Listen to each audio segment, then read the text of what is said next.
Welcome to Self-Love and Sweat, the podcast, the place where you'll get inspired to live your life unapologetically, embrace your perfect imperfections, break down barriers, and do what sets your soul on fire. I'm your host, Lunden Souza. Hey, have you grabbed your free Self-Love and Sweat monthly calendar yet?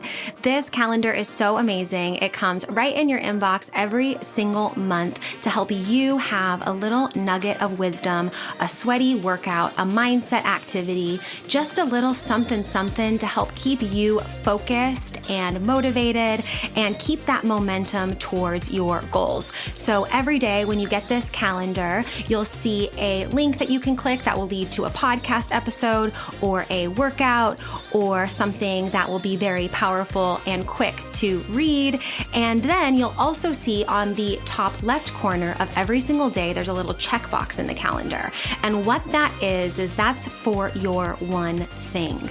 You can choose one thing every month, or it can be the same, something that you want to implement, and make this something that you can easily implement, like daily meditation or getting a certain amount of steps or water, for example, and staying hydrated, and even taking your supplements. This can be something if you want to get more regular doing a particular habit and routine, you can choose what that checkbox means. So if you want your Self-Love and Sweat free monthly calendar delivered right to your inbox every month on the first of the month, go to lifelikelunden.com/calendar, fill out the form really quickly, and you will have your calendar in your inbox within a few short minutes. That's lifelikelunden, lifelikelunden.com/calendar.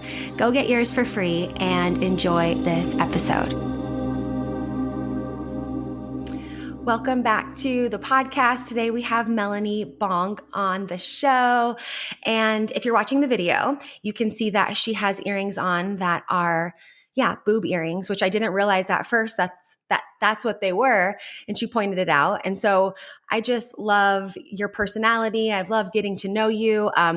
Melanie Bonk helps coaches people on how to bonk better. And that's what we're going to talk about today. And I just think, this topic sometimes can feel squirmy, wormy, and uncomfortable and taboo for people. And I like talking about things that are like that. So I would say I'm just excited for our conversation. I'm excited to hear about your work and how you got here and more about you. So let's start right there. Like, how did you get into coaching on, helping people bonk better? What's your story? What's your history? Was there some, struggles there that you found, helpful tools in? Take us through that. Yes, thank you. I'm so excited to be here. Yes, my name is Melanie Bonk, and I am here to help you bonk better. So I'm a certified love, sex, and relationship coach and somatic healer. So I'm always dealing with what's in the body. And I would say my journey really started on this path before I was even born. Actually, I was born into a family that had divorce woven into its fabric. My grandparents were divorced in the 60s, super uncommon back then. And my parents divorced in the mid 80s. So it was always around, always in the environment of my life. Being a child of divorced parents, I was definitely caught in the middle a lot. There was no conscious parenting back in the 80s. So there was definitely a lot of conflict, a lot of space where I was in the middle. And I just knew if I was ever going to go down the journey of marriage or commitment, it was going to be different. And I met my husband 25 years ago. We've been together for that long already, and it's so amazing. And right away, I'm like, okay, if we're going to do this, it's going to be different. I am on a mission to rewrite this family legacy of trauma, of suffering, really, on such a deep level. And so we really started digging into kind of what was a conscious relationship before those words were even kind of floating around a while ago. And I wanted to really dig into the science, like the science behind what makes a thriving relationship. And through that, we unintentionally became aware of our own wounds that we were carrying that triggered us in our partnership.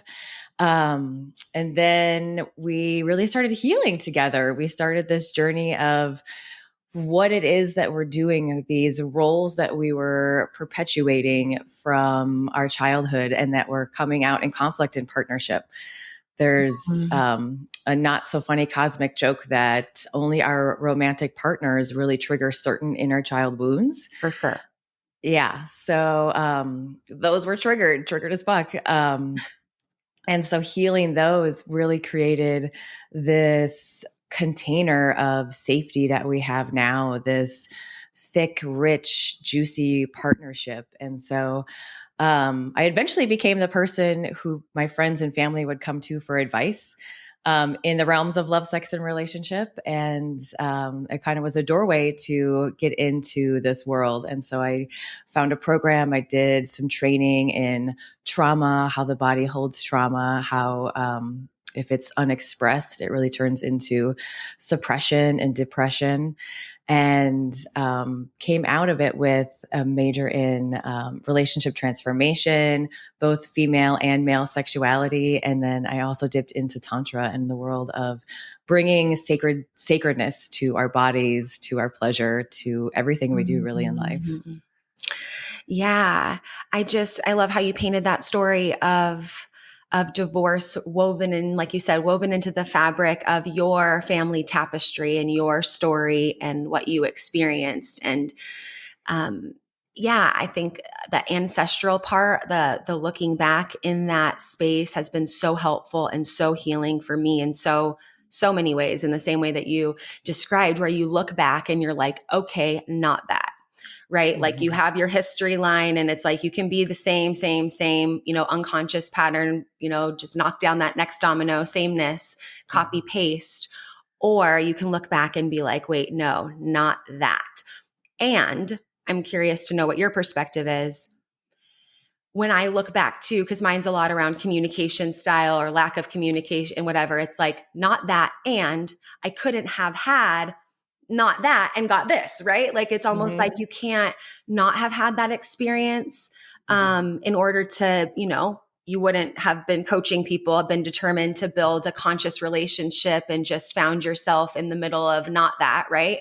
If it wasn't for it. And so in that story rewrite for yourself, do you feel that way? Like, yes, that was really hard to be in the middle of a lot of that stuff when conscious parenting wasn't even a thing. There was no co-parenting in a collaborative way.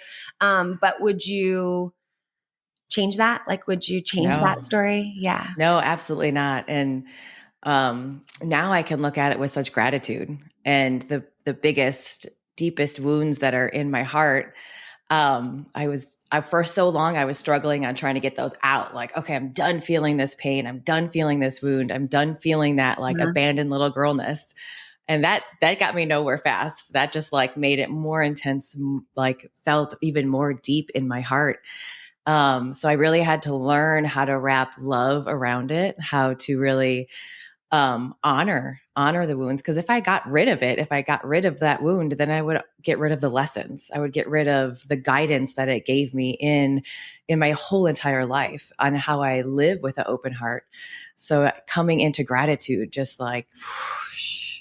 And then I did, I've done a few sacred pleasure practices, making love to my wound, making love to that space that is so ingrained with hurt. And that really changes the vibration of the whole wound. And it creates that yesness, that juiciness, that yumminess. Like, yeah, I have wounds and it's hurt, but now it's like a pleasurable yes. And I can feel it in such a different way.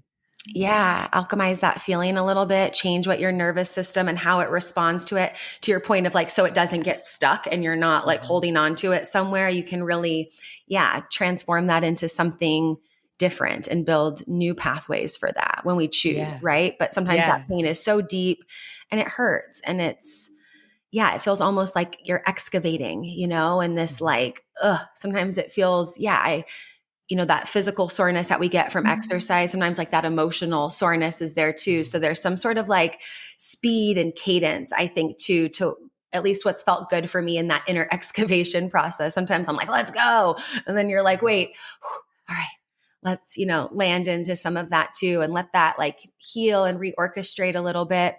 But when people come to you, do couples come to you, individuals? Mhm. Like, chunked up question, and we can dive in this way, but how do you help people bonk better? Do they come in with wounds off the gate, like you mentioned, of just like struggles and stories? Is it couples that come in that are struggling to connect intimately? And like, what's the common ground of things that you, always say, or, generally are like the meat and potatoes of ways that you help them? Yeah, I do. I work with both couples and individuals. Sometimes I work with an individual because they're not even quite safe enough in their own body to express the trauma that they've experienced in front of their couple, in front of their partner. Oh, okay. Mhm. So yeah, it just really depends on who's coming with me on this journey. But no matter what, I run everybody through. The first thing is connecting to self love. That's just like Mhm. the premise of my work is radical self love, radical self acceptance. And then I run everybody through three different modules, if you will. Cool. The first one is soulful communication. Our words really carry so much weight. They can land, and like, you know how you've heard right the words where it's like, oh, that's like the best thing I've ever heard. It like lit me up. My heart is open. My body is turning into like this juicy primal yesness with words. Mhm. And we've also felt that with words that hit in the gut and like immediately twist and turn and make you really feel like vomiting. Yeah, take the So wind out of you. Mhm. yes, yes. So really understanding how our words impact each other, but then also, especially with couples, learning how to hold space for one another. And that really looks like I'm listening with my full body. I'm not listening with my prefrontal cortex. I'm not trying to shame or judge or fix. I know that's where I always get stuck. My Or husband think could be, about what you're going to say next, like while the person's yes, talking, and you're like, yeah. Hmm. I'm guilty of that too. And I know what that looks like on other people when they do it to me and I don't like it. So it's one of those things where you're like, dang it, I do that sometimes. And I hate it when other people do that. And, being really conscious of that is so important. Yeah. So taking couples and actually running them through practices where they're holding space for one another, where they're practicing those soulful communication tools. And then we move into emotional intelligence. And that's really taking a radical responsibility for your triggers, for your wounds, for your emotional response, which is, I think, one of the most sexiest things anybody can do is really own their emotion body. And I know for the majority of men, that's so taboo. Men don't feel, men don't express, men don't talk about emotions. So I'd love taking down that barrier in partnership. And really in that module, we're really getting deep with each other. So when you see your partner really expressing and unveiling their inner wounds for maybe the first time, it's such clarity. So then with that information, you're avoiding conflict in the future. You're like, oh, okay, I see you're maybe in the kitchen freaking out about something, but that is really your little boy and he is not being seen and heard. So I immediately don't take that personally, which is such a bold step to do in partnership. Mhm. And I know the little boy's needs already because we've had that conversation in a held safe container. So I can go ahead and start meeting those needs before you even realize that you need them. And that really avoids conflict in so many ways and avoids creates resolution before it even begins. Yeah. It's like dissolving of I think of like licking the fingers and putting it on the little candle and like, Mhm. just like, Yes. put it out. It's not a big deal. It's not a fire yet. And Mhm. don't take it personal. Yeah. Yeah. That Like you was, said, I like how you did it. You're like, that's such a bold thing in relationships. And I was in my mind and I was like thinking in my head, yeah, like, fuck yeah, that is. Cause it's, yeah. and then when you're with that person and yeah, just so much good stuff that you shared there.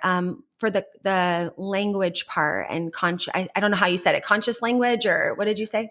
Soulful communication. Soulful communication. And then Yes. And up choosing level. words. Mhm. And one of the things we kind of said in the beginning about how there's certain things that people in relationships, romantic relationships can only teach you, or there's certain lessons you Mhm. can, learn from that perspective or that angle. Where my mind was going was like with that soulful communication part. The last guy I dated, wonderful guy, still friends. he was very affirming of like challenges. So my personality is very much like, I do hard shit and it's okay. And like, just, and there's just been a lot, right? But I still like, I don't know, some sort of this like warrior spirit, right? He would often say things that I didn't even know I needed. So to the point of like figuring out what's nurturing for your inner child and da da da da da, he would say things like, oh my gosh, like that's so hard. That must have been so challenging for you. Like, wow. Like gave like really helped me look at the trauma and hard stuff I've overcome and like summit it and like look and be like, oh yeah, you're fucking right. Like, and I didn't know, I would have never known to ask that I needed someone to like, I don't know, just kind of marinate in that, what it was hard a little bit. I'm more so just like surpassing the hard. Um, and I liked that. And I didn't know that I liked that until I knew that I liked that. Right. And that was cool because through that dialogue and through learning, and I know you work with couples on romantic connection and sex and things like that too. But like there's a lot of connection and intimacy in the words and the way that we communicate. And that was something I learned from that relationship, which was really cool. And just, knowing what word choice to use to nurture someone, or in many cases too, something I've learned is just like ask more questions instead of trying to solve more problems. Like just, oh, well, yeah. Okay. So what do you think? Or just getting their wheels to turn instead of like spitfiring what we might think they need to do next, And then of course there's moments, and I can think of moments where this particular partner would be like, no, I really want your coaching here. So like, I need you to tell, and you're like, okay, cool. So then like we both coached. So it was like, there's some moments where you're like, okay, how do we dance between the two hats of what we normally do and, communicate and give input. And I think that was really helpful and being able to nurture that too. What was the second one that you said? Emotional intelligence. So that's really up leveling that emotional intelligence. So you can see each other. You can see each other's wounds. You can identify the actual emotions that you're feeling, which is a huge obstacle. And then like you in that process too, and it's kind of like this exposing, getting naked, really vulnerable process. But then in that process, I'm like, that's what makes us all cool, is like our dysfunctions and the shit that's like, just that we're working on, but it's, and I think I remember in that relationship too, getting vulnerable and admitting, because there was a lot of work and a lot of feelings coming up. And at first I wasn't going to face it, but then I was like, no, like there's a little bit of insecurity and jealousy there. And like, here's where she lives. And sometimes she like, so like, that was like, and now, once you start, sharing those things, like you can't not. But I remember that was like that first like little like scab I picked off in terms of that openness and vulnerability in that relationship. And that was hard, but then the best thing ever, because then you're like, oh, now I can nurture that part. Now I can talk to her and look at her and, like look at things from different perspectives. And so I share all of that only because when you gave that framework, I'm like, yeah, I can see how, and then you start to learn more about what helps their younger self feel even more nurtured. And it's like this very beautiful, but it has to be a conscious dance. Like you mentioned, all the things in all the world and all the stuff can be pulling at us, but we have to really be able to like stay solid and grounded and connected. So those are really powerful. Thanks for sharing. Yeah, and it really supercharges vulnerability, which increases intimacy. And then that gets us into the third part that we work with, and that's sexual, I like to call it rediscovery. So it's a process of ditching all the conditionings, all the imprints, all the narratives of what we're told sex should be, especially in long-term partnerships. It's going to get vanilla, it's going to get and then that gives I hate that couples story. That's not my story, Melanie. It is not my story, that's for sure. So this gives couples the opportunity to start rewriting and recreating what their love, sex, and relationship story is. And then we get to dive into sacred sexuality, really bringing in the feel, the want, the tone, the passion that they want in partnership and in sex. And then they get to start creating their own rules and make their own dialogue of what sex is. And I guide couples in sacred practices, really teaching them. I teach everybody 12 holistic sex tools that every human has the ability to use, but they're usually never taught. And this stuff has to be taught. So that vulnerability that you do in the emotional intelligence upgrade really supercharges the pleasure in the final sexual discovery part of the Yeah. container. Could you share like 2 of the 12 tools? Yeah, Or for like, sure. yeah, just like a couple, like from that tool belt. Yeah. There's a lot. So don't want to go through that. And if somebody wants to work deeper with you, then of course they can. But what are a couple? Yes. Well, breath is definitely number one. So if you are focusing on your breathing, if you are breathing into your sex organs, you can't really get lost in thought. So it's a supercharged way to up level your pleasure fast. And it's so quick because I even still find myself like lost. And like the other day, I was kind of writing my husband and I'm like, oh, what's next on my to-do list this afternoon? And then I was like, whoa, hold on a second. Come back. So come back. And so the quickest way for me to come back is to follow my breath. So I take a deep breath in and I send that breath with my mind all the way down, filling up my pelvic bowl. And then that awakens and creates sensations in my whole pelvic bowl. And then I am immediately right back into this delicious pleasure train that we're riding together. So breath work is always one. If you find yourself in thoughts, you can't be thinking about some thoughts and actively focusing on your breath at the same time. It doesn't work. I love breath work. Like I got certified to coach it and I do to certain clients here and there, but mainly because I wanted to learn for myself.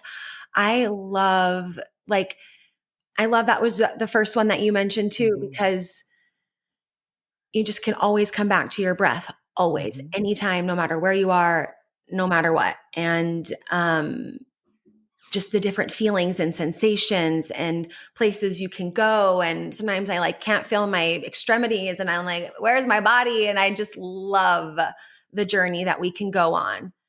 Sober, nothing, nada, breath work on a little of an empty stomach, even better. And I just love that light lifted feeling. It feels so, oh my gosh. Yeah. So coming back to our breath always is available. Yeah. And you could, I mean, like you said, you can do a breathwork practice where you have a breath energy orgasm by sending your breath down to certain areas, by breathing, like a connected breath, no pause between the inhale and the exhale, sending the breath directly into maybe your cervix, maybe your clit. And you just keep breathing in and circulating that breath, circulating that energy. And it can just supercharge your whole experience and then leave you lit and vibrating kind of throughout the whole entire day. So juicy. Awesome. Yes. And that's like literally complete opposite to how most people are living day to day in this stress, fight or flight, not focusing on conscious connected breath and connecting breath flow to sexual organs and, having these like, and so sometimes people think, I can't ever, it's like, I can't do whatever. It's like, but you almost can't not because you're living in such a tight knot of stress, everything that, being in touch and in tune with our body is such a gift, such a gift. Yeah. And just for another one, if your audience is curious for more, movement. So really letting go of what you think your movement should look like in sex and following the instincts of your body. So even you just supercharge your body with breath and then you allow your body to move, to flow how she or he wants or they, and just let that body move. So I know that sometimes I get in the like, okay, it's like hip thrust, forward, back, hip thrust, forward, back, hip. And then once I connect to like actually what my body desires, sometimes she's a swirly whirly. Sometimes she's like a side to side rocking motion. So especially women, letting our hips free, letting them move how they want. It just can really unlock new levels of pleasure. Yes. And that movement and that for those of you listening, of course you can't see it, but for you watching, you can, of like that movement side to side and around and our hips, like just to go tell, on what you said about like back in the day when your grandparents got divorced and those times, whatever, it's like, that was considered like dirty and not good. And I remember when I was a kid, I loved it too. And I was so good and I was young. Well, whatever, it doesn't matter. I did Polynesian dancing where you have the grass skirt and I was like, I got super good, right? My dad comes to one of my events. It was his first Mm-hmm. time coming, right? And he was like, oh, hell no, you're done with that. Like, no skirts, no shaking your butt, right? And I have a good relationship with my family. And, you know, in a gentle way, I've said to them, like, dang, you were like, so, like, why wouldn't you let me do that? That was traumatizing. I loved it. You took me away from it, Dad, like in a joking, fun, loving way. There was some ways where he was just so like conservative and rigid. And I remember being like, just, yeah, so good. And in that flow, and I could do the grass skirts and all the things. And I loved it. But yeah, in some cultures, it's like beautiful in a form of dance and expression. And then in some, it's like, don't move your hips. And you're like, wait, what? But they move. They go in all these different directions. Like Yeah. it's just so bizarre that a certain part if I circle my arm in a circle, you know, it doesn't matter. But just like that area being so like, you know, taboo, you know, and then I It's think of that story too. I'm like, oh man, we need to move our hips. Yeah, it's really systematic repression Yeah. of female being, of femininity, of our divine birthright to move, to express, to shake, to, you know, and shaking is one too. Allow your hips to shake Yeah. while you're receiving pleasure. Ooh, that's a whole nother experience. And how many of us actually kind of have the consciousness to open our hips up to do that. So it's a really beautiful process that anybody can actually just do, laying flat on the back, knees pointed to the ceiling, feet on the floor, and you just let your hips shake on the floor. Okay. And then you're actually releasing so much held, stored trauma in our hip area. And it could just be for like, put on a sexy song and kind of just like bounce on the floor. And Okay. So like in that position, like you would do like a bridge or something in yeah. yoga. So knees bent, feet flat, and then Mm-hmm. lifting your hips just a little bit up and down and Mm-hmm. tapping it. And I have a really thick yoga mat at my house that I use here. So I feel like that would feel good, like that cushion and just that pressure on that spot on your body. Okay. Yeah. So you just like listen to a song and do that. Yeah. Yeah. And you'll notice at the beginning, it's kind of like a forced, like, you might even just go with a pattern with the beating. And then a minute or two into the song, like your body kind of takes over. If you really allow her full expression, if you allow your movement to liberate and then just kind of see where she wants to go, how she wants to move, your knees maybe even flare open. The way you hit the floor could like get super fast and super short, or it could get super long and super sensual. Just allowing your body to open up and move the way that your body wants to move, and then honoring it without judgments and shame from all the stories that we've been told. Yeah. Yeah. I feel like that would feel good too. That area of my body, I also like to be massaged the most, like that lower back into your glutes. Like I always feel like that area of my body likes to, yeah, be nurtured. And there's like a lot of recovery and muscles that I use a lot from hiking and just doing all of that. But definitely going to try that for sure. Definitely Awesome. noted. Yeah. Let me know how it turns out. Absolutely. Um, I want to talk a little bit more about like communication within couples, especially surrounding like sex and intimacy and things like that. Um, I remember I shared this in my course too, on my NABA course, but I dated this guy. We're still great friends too. So I have this, well, we'll talk about that in a different light, but with him specifically, we struggled with certain areas of that. And I just want to like, you know, keep the details private because he's also Mm-hmm. involved in it too. Right. So anyways, there was a lot of discussion and me trying to connect and conversation and can we talk, you know, you know, I told you a little warrior spirit. Sometimes I'm standing up, he's sitting down. I'm like trying to demand and like just so many misses in communication, right? The Mm-hmm. best conversation we ever had, the most honest we ever had. And also then that was like the beginning of the end of our relationship or like our romantic relationship. But it was when he was laying on the couch watching tennis. I had learned a lot more about body language and communication and mirroring and matching. And like, you know, you don't want to stand over someone if you're trying to have a connecting conversation. Like that sounds like, you know, you're being punished, right? So I'm like laying on the couch, chill vibes, start to have these conversations. And then he starts to reveal to me that like he's not romantically interested in me anymore. And that like he, you know, feels more like sister vibes and like, and now it all makes sense because now we work together. We do so many cool creative things together. It's just, we're brother and sister. Duh. He saw it before I did. Right. Mm-hmm. But in those moments where it's like, you know, hard to connect. And I know there's a lot of like body language involved, like timing, like, do you coach on like Because I mean, you can't just come home and then be like barking what your needs are once you start to figure out what your needs are. So like, what's that dance? And I think people listening probably too, they think like, okay, yeah, I do want to speak up on this. I do want to, like there's an elephant, right? We need to like address, but I want to do it in the best way that then's going to like keep it juicy and drive connections still. So like, what could that look like? And, not that I want people to get that answer that I did. I want them to be more drawn in their relationships, but getting the truth and getting to the, of that is still special, even though that was the answer I got. Yeah. Yeah. That's such a good question.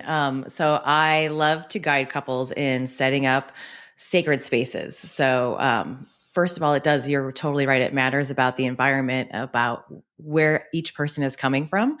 So I would say first set a time. If you are like me at all, we've got 4 kids. So it's like the time really has to be aligned right where they're not going to interrupt us, where we have privacy. I do love conversations out in nature. Nature kind of has this ability to lower the stress. We are connected to actually what we're supposed to be doing in life, and that's being connected to nature. So I love conversations outside. And then I would guide couples into using those tools. So holding space. I really love sitting across from each other. So if you need like pillows, you can set them up in like a living room, have some candles, have some nice music. And then you begin the conversation with your intentions. So my intentions are to communicate with you in a loving, safe, sacred space where all emotions are welcome, where sacred tears are welcome. And if there's tears, please don't get triggered. That's just our bodies expressing emotion. I created intention to learn and grow together. And especially if this is about anything sexual, this is an area for us to increase our intimacy. Communication is the best form of lubrication. So really allowing that to set the space. I love to set a sacred bubble, even like if you imagine that there's a bubble surrounding you as a couple, and this bubble is in safety. And then you learn the tools. So you learn the mirroring tools. So if, let's say, partner B, wants to talk about things that they desire. So partner A would just say, okay, I desire more time with you. I desire your hands on my body. I desire to make out with you with clothes on for at least 10 minutes before we do anything else. And you can get really specific about things that you desire, and noticing how that like creates a delicious energy in the conversation. Instead of saying like, well, you never make out with me anymore. Yeah. The differences between that, I desire to make out with you with clothes on, versus you never make out with me anymore. Like there's such a difference in that. I love you. Yes. Cause there's and even your body language and the way, and you can just see even parts of ourselves or in others or different versions of ourselves where it's like, nobody wants to make out with that. Yeah. Right. So you can go back and forth and take turns. You can set a timer, like talk about desires for 2 minutes, and then the next person talks about desires. Or if you're coming together and really discussing something heavy and hard in your relationship where communication maybe is broken down, then you use those mirroring tools. So partner A would spend 1 or 2 minutes really talking about things that are affecting them. This hurts when you don't do X, Y, and Z. I don't feel seen. I don't feel heard. I feel disrespected. And then partner B mirrors that back. So partner B would say, okay, so when I do X, Y, and Z, it makes you feel unseen, unheard, disrespected, and angry. And then partner A can say, well, you have that all right, but I didn't say angry. Partner B, oh, okay, so it makes you feel disrespected, unheard, not seen. So the And then person's just repeating back what they say. And that's where those tools come in, and where you're not trying, there's no trying to fix in this space. There's no judging, like, well, and there's no rebuttals. Like it's not, yeah, but, this gets rid of the, yeah, but this makes you feel unseen and heard. Yeah, but I was only doing this. Totally. No, that's out of the conversation. So you're spending time focusing on each person and their actual needs, wants, desires, feelings. And then that person who's expressing their concerns, oh, how amazing does it feel that I know my partner fully sees and hears me? That is like, it feels so good on the back of my spine, on the back of my shoulders, like that kind of energy, that kind of knowing, that commitment. And then you could even go into needs, like needs being met. So to partner B then might say like, well, what do you need to not feel like that? Because I honestly don't know. And then partner A can be like, well, I actually need you to put down your bag when you come home and greet me with a hug and a kiss and connection. I need that. Can you give that to me? Partner B. Partner B takes a moment and a pause to say and ask themselves, can I give that to that partner? And the answer might be no. It might be actually, no, before I meet you, I need 4 or 5 minutes to myself to kind of like unwind and arrive in this space. So then you're creating this whole bubble of communication, of safety. So everybody can get their needs met. Nobody can get their needs met if it's never talked about. So this can really become just a beautiful opportunity to grow, to become more intimate, to connect to love and safety inside partnership. I love it. So just to recap what you mentioned about that beautiful situation. So coming together in a time that you can come together undistracted, no kids, right? 4 kids, if Melanie and her husband can orchestrate that, right? You just have to find and maneuver. Then set intentions. So intention setting together to make sure that the intention of a safe space, welcome space, open space, healing space, all of that is set up. And then you mentioned I desire and I need being good prompts to just promote conversation. And then of course, when the person then says what they want or what they need, we don't emotionally hijack the situation and say, but I wasn't trying, that wasn't my intention. Like, don't make it about you. Just listen to the person. And I imagine in this scenario, and I'm thinking about myself too, and what I've worked through in terms of communication and nervous system response, you're sitting on pillows, you're looking at each other. I'm much better at it now over the last couple of years. I've realized in tough conversations, I want to be moving and folding towels that don't need to be folded. And I got that from my great grandma. My Nana would do that a lot with napkins. She would just sit there and refold it at dinner tables, all the things I remember. I have a picture of her up here. I think of her a lot. So I can think of two people okay, yeah, we'll set the stage, get the pillows, but then those moments where your body's nope, or this is hard, and I remember when I learned that about myself, I was like, oh, I got that from my Nana. I literally, when things get hard, I stand up and I'll grab the towel that's in the kitchen and just fold it and refold it and open it and shake it out and wipe something and then fold it again. So that process of being still and physically present with one another, I can also see through my own experience and probably somebody else too, that will be also a big, cool way to reprogram your nervous system to be we don't peace out when conversations are hard. We don't need to be distracting. We can be present with the person's feelings. And that's a very makes you a little bit sweaty, Yeah. Yeah. And so in those situations, in those conversations, I guide couples into taking 10 breaths in before they switch communication.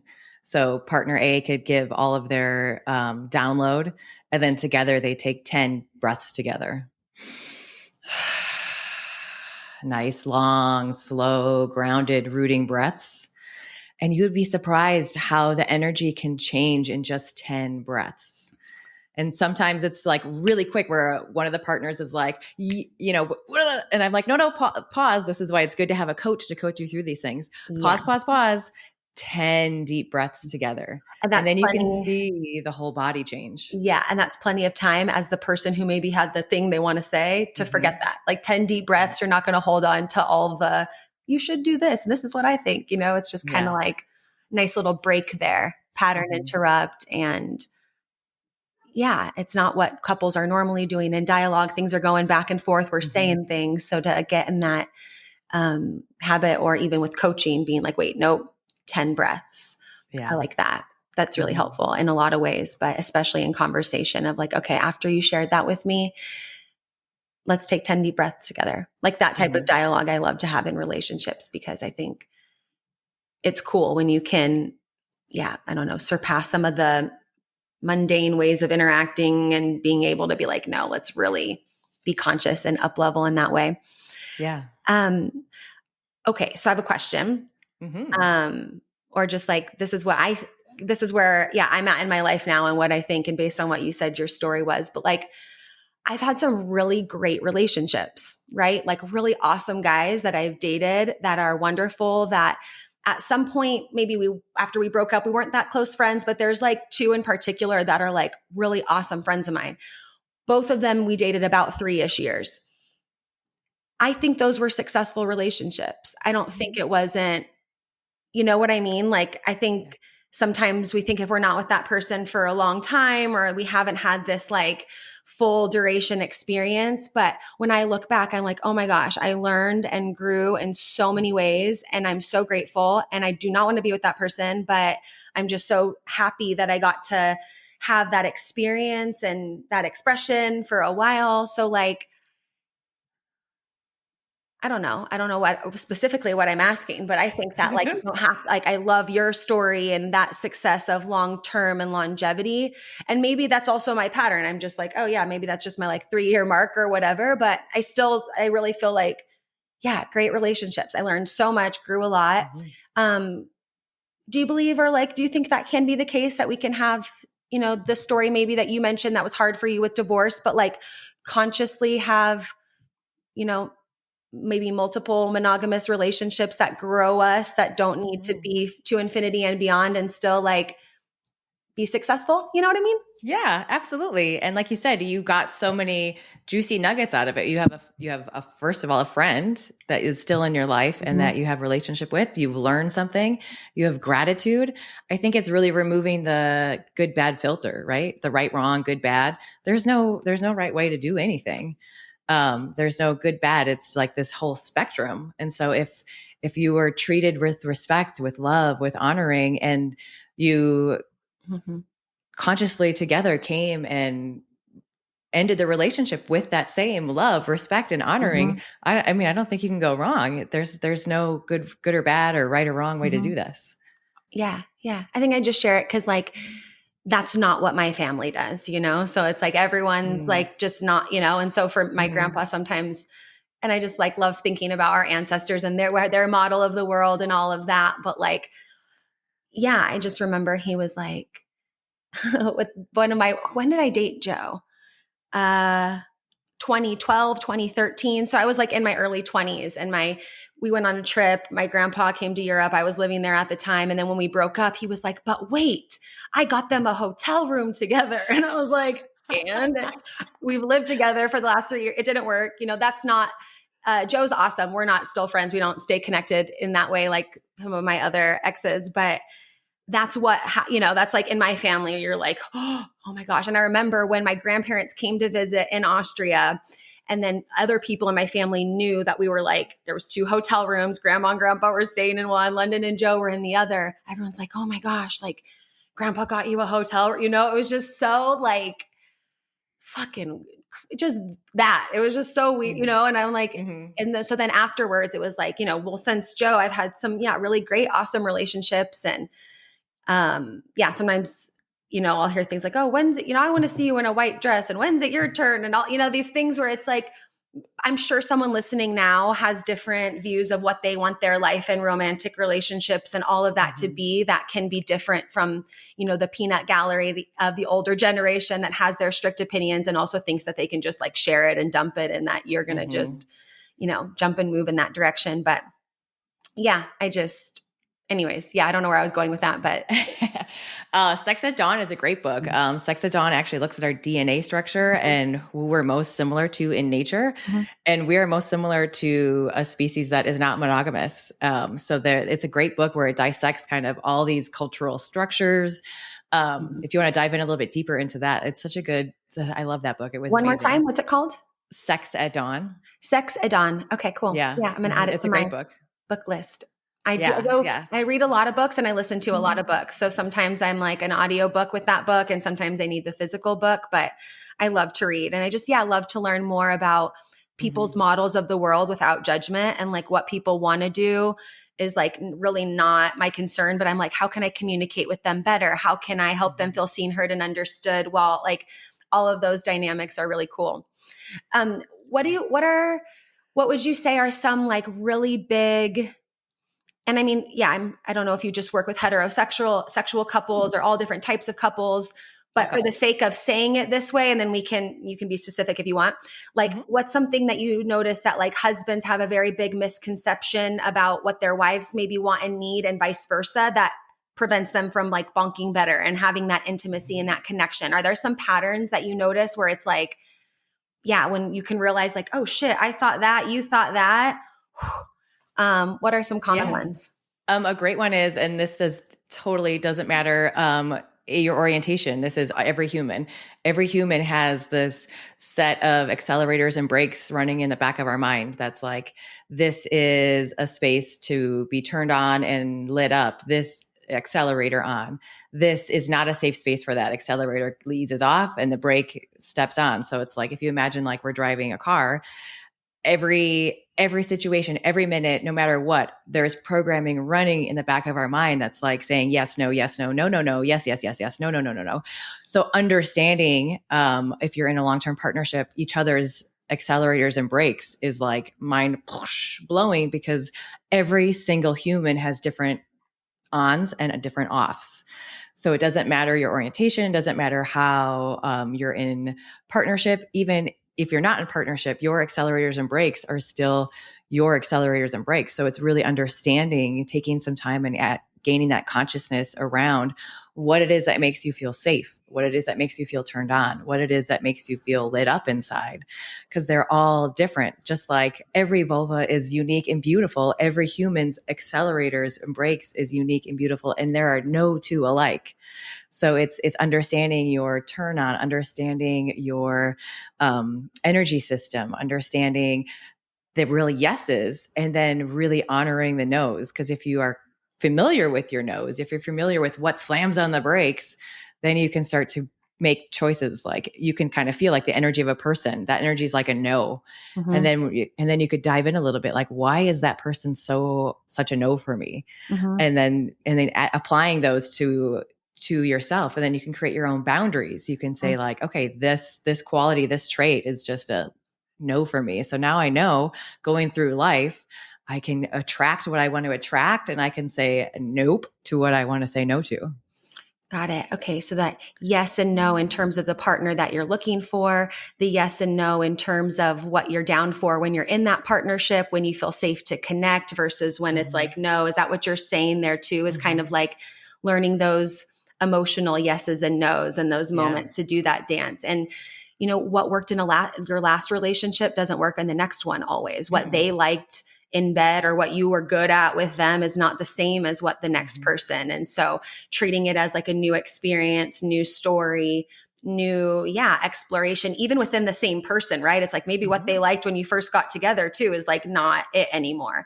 And so it's like Yes. re-meeting each other and saying like, hey, here's my Yeah. goes or no goes, my yeses and nos, or there might be Yeah. a moment where there's a bid for intimacy and then the person's like, what now, huh? And the person's like, wait, why not? Like, and learning kind of those moments to navigate that connection too.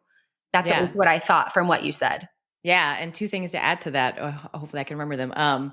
One is that you are, yeses and nos. I have to go back to the thoughts that I Yeah. had. Yeah. I'm excited to Um, remember. One is that every person changes every day. So your yeses and nos yesterday could be completely different today. So always checking in with yourself. And the second thing is because you are always your best lover. Mm-hmm. You will always love yourself. You know your pleasure. You know what stroke you like. You know what really lights you up from the inside. So honoring that, having a pleasure practice with yourself, creating that energy, that vibration inside of you is kind of like your radical gift that you are born to receive and to play with. So I feel like that's what happens so often with every person, is that we shut down that self-love resource. We're the only ones that can love each other unconditionally. Mm-hmm. I learned to love myself unconditionally. And I used to think that, oh, my husband loves me unconditionally. No, that's absolutely wrong. He has conditions. My kids, I'm raising them to have conditions, to understand boundaries, to know what they're worth. So really creating that self-awareness with yourself is just like the biggest gift you can give yourself. Yeah. Self-love. I mean, Self-love. it's part of the podcast title and has been the best part and the juiciest part and the most, like scabbiest, where you feel like you're in my whole life, and I wouldn't change it. And I think that pursuit of that and what that feels like and looks like for us, and challenging some of those things we might have felt shame or guilt or dirt, and reconnecting in all sense of the words with ourselves unconditionally is, just so huge. So huge. What Yeah, are some of, go ahead. Sorry. that's like the main journey when someone comes to me on an individual level, is that world is turned off for them. And so that's what we really work on, is connecting back to self, connecting back to your pleasure, connecting back to touching yourself, to loving yourself, to listening to your heart space. Yeah. And you mentioned, I think at some point you said like that pelvic floor bowl and that space, that, we can breathe into, work through with movement. But a lot of that is, that hip move, like all of that. And to your point of our body holding on to that kind of stuff, I know that can be an area that for people like, coming to work with you individually through trauma, through just some of that stuff, it's like, you unlock a whole different, treasure chest of energy, of possibility, of, all of that. And I think it's really powerful, the work that you do. And you're so, okay. So like what, and this is, I mean, you're married, you have 4 kids, you coach on these topics, like what would be maybe, I mean, you offer obviously a different perspective because we're different people, but like as a wife, as a mom of 4 running business, like there's a lot that's happening, right? So like, how do you keep it spicy and intimate? Like what are like maybe some takeaways we can land the plane here with, of like, mom life, kids, all this, like we talked a little bit about, scheduling the time, but like, I know there's moms listening and I know it's possible to have all this connection that you've mentioned, but what are some like either, hard moments, special tricks, tools, things that you just like, no, this is what we do and how we do it. And this is like some good roots for that. Hey, really quick, I want to interrupt the podcast for just a minute to tell you about one of my favorite supplements for hair, skin, nails, digestive, and gut health. And that is Snap Supplements Super Greens with collagen. Now, if you're following me on social media, you've probably seen me post about this a bunch because honestly, this product tastes amazing and it's jam-packed with nutrients, like I said, to support healthy hair, skin, and nails. It helps support detoxification, a healthy immune system, and there's even probiotics in there for a healthy gut. It's non-GMO, no sugar added, soy-free, grass-fed collagen, and every scoop is going to give you 7 grams of protein. And this is why I love it, because it's not like a protein shake. It's just a scoop of powder. It tastes amazing. I put it in water, or if I want more hydration, I'll put it in coconut water and mix it up. And it's like having a nice, refreshing beverage that's packed with a bunch of super greens and protein. So what I'm super excited about is that for listening to the podcast, you'll get this discount here, nowhere else, but for listening to the podcast. You can save 25% off on all your Snap supplement purchases, including the super greens with collagen. And you do that by using code Lunden25 at checkout. That's LUNDEN 25. LUNDEN 25 to get 25% off at checkout.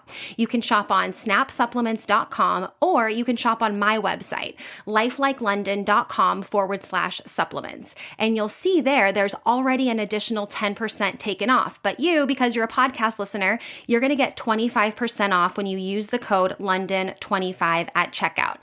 LUNDEN 25 at checkout to get your Snap supplements, super greens, and collagen, and all your Snap supplements for 25% off.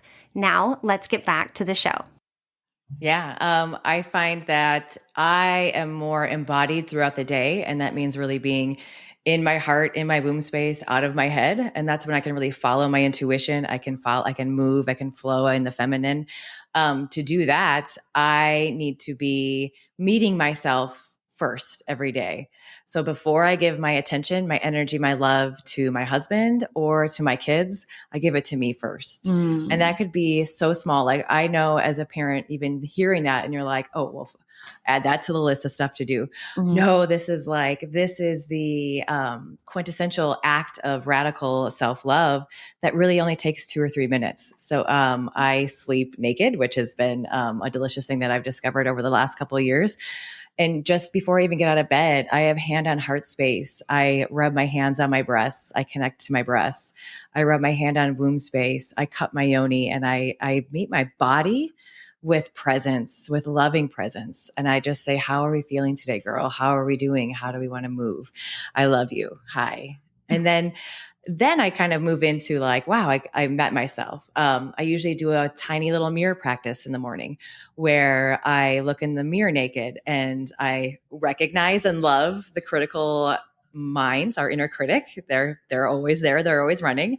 So I'll like listen to the first few things that the inner critic says. And then I say, oh no. And then I'm like, but I'm a divine goddess. And that's just a bullshit story of what we're supposed to look like. And I kind of do a little dance. You like change the record in the morning. Yeah. Like you're hearing what's playing and then like, no, not that song. Okay. Yeah. There's so all that. So really everything I just said doesn't even take 2 minutes out of my day, but it changes the whole vibration of how I show up. And then I will put my robe on or get dressed. And then I will wake up the kids in the morning. And I'm so much more grounded in my truth, in my being, in who I am in my body, not these thoughts in our head. And then I kind of finish the day with that same kind of self-care. I finish the day usually with a hot shower or some kind of way to cleanse off everybody else's energy and connect back to myself. So huge. Yeah. Like and then bookends to your day. After I tuck in the kids at night, and my kids are teenagers now, and I still tuck in my 17-year-old and give him a hug and a kiss while I can, because it's only one more year. And so after that, sometimes I walk up those stairs because they're all in the downstairs and we're upstairs. And I'm just like, oh my God, I'm so heavy from the day. Like, how can I even I can't do anything else. But by the time I'm coming out of that shower where I'm playing some music that really turns me on, that lights me up, I cleanse the day off. I file all the thoughts in my head into kind of like the folders for to-dos for tomorrow. I come out of the shower and I give myself 2 minutes to rub lotion or oil on my body. And I used to kind of do that okay, take the lotion out, slap it on the skin, smear it all around, kind of like I was a livestock animal. Smear it all around. Smear it all around, just check that box. And now I have loving presence where I'm rubbing the lotion or rubbing the oil or the lotion in and giving myself a little goddess rub down. And then you'd be surprised that shower and that tiny amount of time it took to put the oil or the lotion on anyways, when I meet my husband in bed, I'm like a completely different woman than I was when I was walking up the stairs. So for me personally, it's all bookended by self-care. Like you said, when that happens, I'm just energized. I'm refreshed. I'm loved. And then for partners, for my husband and I, we make our partnership a priority. It comes first over everything. So if it comes first over work, it comes first over kids. And our kids have always known that it's mom and dad, and then it's you guys. So if that means that for an evening we're going out because we haven't connected in a long time, you guys are on your own for dinner, figure it out. You're old enough. If that means summer's coming up and it's our last week with the kids in school. So we've been cashing in on those afternoon rompings where we're loud and wild and free because pretty soon the kids will be home and we're going to mute it a little bit. So I had in my calendar, this afternoon, we are having sex. It is happening. And I didn't let any of my work get in the way of that, which is a beautiful gift that we have to do that during the day. But just making it a priority, no one else is going to put your pleasure first. It has to start with you. Totally. Love those bookends. Love the intentionality and, protection of the relationship container. And no, this is important. My friend, Jana, I love her. She's wonderful. Her and her husband, I just know her so well, and we've been friends for a long time. Like Wednesdays and Sundays. Wednesdays is Steve's day off. Sunday they like do their Costco thing and do the house stuff. So like anytime I want to come over or hang out or spend time with her, work together. Her and I do some cool work stuff together too. It's just like, it's not Wednesday and it's not Sunday. And I just know that. And there's been Yeah. times, because I've been friends with her for years, right? Where like I lived in Austria, I lived in different places where she's like, okay, Wednesday, we could do that. Like just come over around noon, not early, you know, and then we'll have like, you know, just some time to be together. And then like you can come over. So of course, like we can wiggle when it makes sense, obviously, but I love that about her and their relationship, and that I just know that, and that people around can just know like, oh, it's not, you know, no, they don't not like us. They don't not want to hang out. It's just like, that's the container they create. And then that of course, just by pure, you know, observation impacts me, because I'm like, oh, super cool. Yeah. They've been together for a really long time, but like they both work really hard, and Wednesdays and Sundays, just, you can choose another day, you know? Yeah. So I hear that and see that. And it's really, and you know, sometimes people will say, or you'll hear people say like, oh, but that takes the spontaneity out of it to plan it. And I'm like to your point, and to like bring it, what I love what you said so much, I'm going to quote you, and I'll always give you credit on this, but the communication is lubrication. Like that's the whole thing. It's like the communication, the connection, the collaboration, the world's doing all its shit and all the things. And we're still going to like choose and connect and communicate and find a way and find like a solution there. So I love everything that you shared today. Anything you want to like, share before we finish, or cover that we didn't cover that you feel called to? No, but I would love to offer your listeners, if you go to my website, you can go to melaniebonk.com/pod. And if you enter your email, I will send you 3 somatic practices over the 3-week span. So you can begin to create some of that juicy, somatic, embodied talk that we've been talking about, you know, like getting into the body, getting out of the mind, getting out of the head. And I love connecting to nature. So it's really bringing some awareness to the fact that our pleasure is so natural. So I bring in some of the elements and some of the, you know, earth energy into all of my practices. So it's a really awesome way to kind of like get your toes and feet wet if you want to get into some of the somatic work. Absolutely. You said melaniebonk.com/pod. And I'll put that in the description and the show notes wherever you're listening or watching this. Where else can people connect with you? On that note, like your website, I know. What about like social media, or where can we find you? I'm on Instagram at Bonk Better. And I also have a women's only Facebook group called the Bonkalicious Booty Club.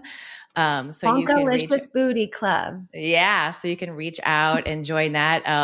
For the month, we are just ending the month of May whenever you're listening to this pod, but we just did a whole month of push-ups where we are working on our pelvic floor health, connecting, celebrating pleasure. It's just a really juicy space. So you can Is join that that. using I don't know what they're called, but I think you posted it.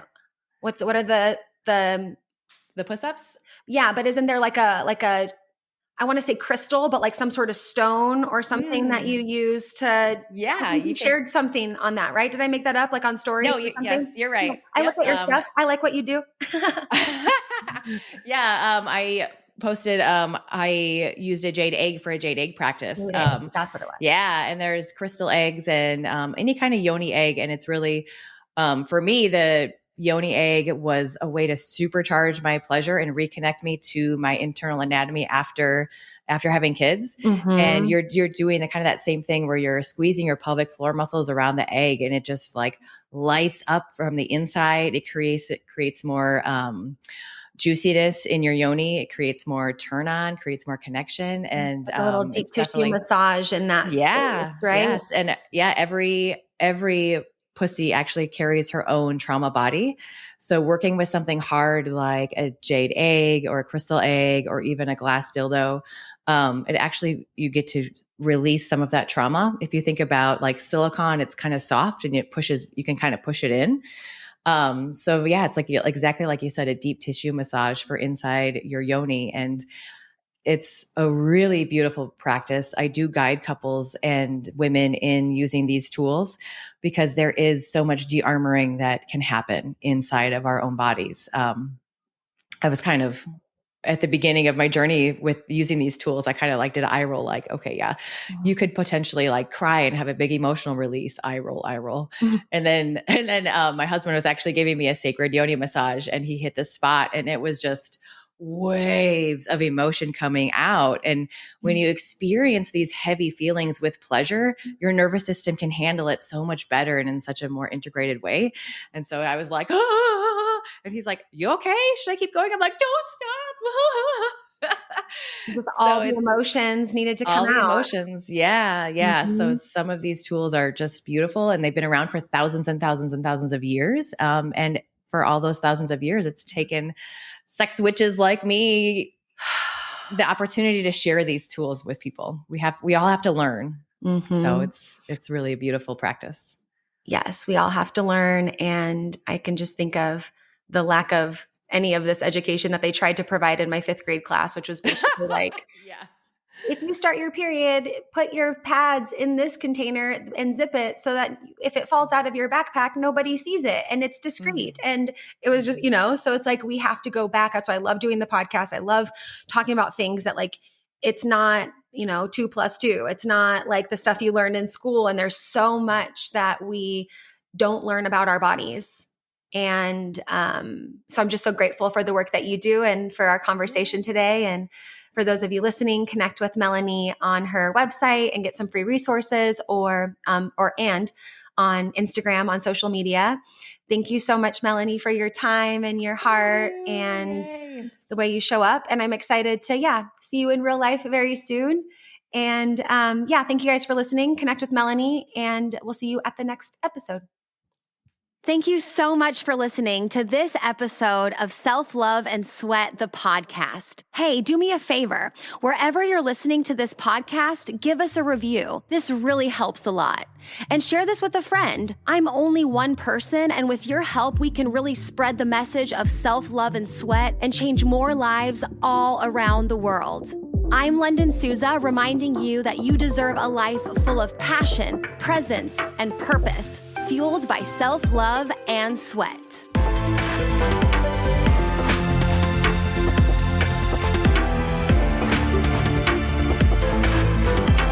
This podcast is a Hit Spot Austria production.